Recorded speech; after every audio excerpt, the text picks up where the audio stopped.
Hey everyone, welcome back to The Explainer. So, have you ever looked at, an official economic report, listened to the latest inflation data? Section 1, the checkout line disconnect. Let's get into it. While the Fed claims they're simply waiting for more data before taking action, let's look at what actually happens when you try to buy food for your family. Just look at that number, $12.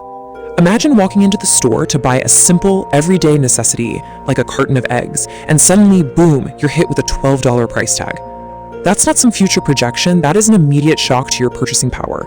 That brings us to Section 2, the 6-month diesel lag. Now, what's really interesting about this is this mathematical lag is the crucial mechanism that basically makes your grocery bill a time machine compared to official data.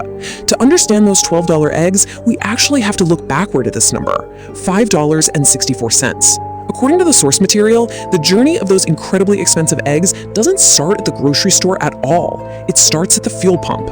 Specifically, when the price of diesel fuel hits $5.64 a gallon, diesel is literally the lifeblood of the global supply chain. And when there's an energy shock that drives diesel up to this price, a massive invisible clock starts ticking. Section 3, second round inflation explained. So this brings us to the formal economic terminology our source uses to describe this delayed reaction, second round inflation. As defined here, it's the mathematical lag time or initial energy shocks in farming and transportation are eventually baked into consumer retail prices. Think of it kind of like a delayed echo. You don't hear the shout immediately, but when the echo finally bounces back to you at the retail counter, it's deafening. Brian argues that this unseen loop is the hidden force that's secretly siphoning away consumer purchasing power, all while everyone else is distracted looking at outdated reports.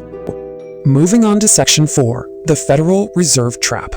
So if the 6-month pipeline is a known mathematical reality, you're probably asking, why isn't the central bank doing more about it in real time? Well, our source material pulls no punches here. Brian outlines a few key reasons why the Fed is completely stuck. First, he points to the dual mandate math.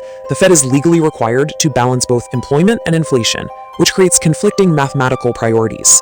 Because of this, he argues they resort to stalling for time, hiding behind the excuse of waiting on delayed data that, as we just saw, is already 6 months behind. Actually, Brian bluntly labels this entirely reactive posture as a wait-and-see scam. He asserts that it willfully ignores the real-world inflation pipeline that everyday consumers are currently suffering through. But what really cements this trap? It's this staggering number, $39 trillion. That is a massive debt figure highlighted in the analysis. The argument here is that the sheer gravitational size of a $39 trillion national debt has officially backed the Federal Reserve into a corner. To put that into perspective, it's a number so big it's almost hard to wrap your head around, and it leaves them effectively paralyzed. With a debt load this massive, any aggressive moves to combat that 6-month inflation lag could trigger a catastrophic debt crisis. So they're forced to simply sit on their hands, stall for time, and let the inflation crawl through the pipeline directly to the consumer. Which brings us to the absolute core conflict of our explainer today. On one side, we have economic theater, the public posturing, the press conferences, and the promises that they are, monitoring the data. On the other side, we have the math, the undeniable physical reality of diesel fuel running through farm equipment and shipping trucks over a strict 6-month timeline. The math doesn't care about press conferences. The math simply dictates that a $5.64 energy shock today will absolutely inevitably siphon away your purchasing power half a year from now. Let's move to Section 5 and see how this builds. Building your financial fortress. Now that we understand the mathematical lag draining our wallets, how do we actually respond? Well, here is the specific, actionable advice from the CPA at Hidden Tax. First, awareness is key. Don't let the 6-month lag catch you off guard. Now that you know the grocery prices are baked in months in advance, you can anticipate them. Second, you need to actively build a financial fortress around your wealth. How do you do that? Well, the third bullet point is the key strategy here. Acquire assets they can't print. If the system is trapped by a $39 trillion debt and forced into an inflationary loop, the goal is to step outside that loop by holding assets that retain inherent value.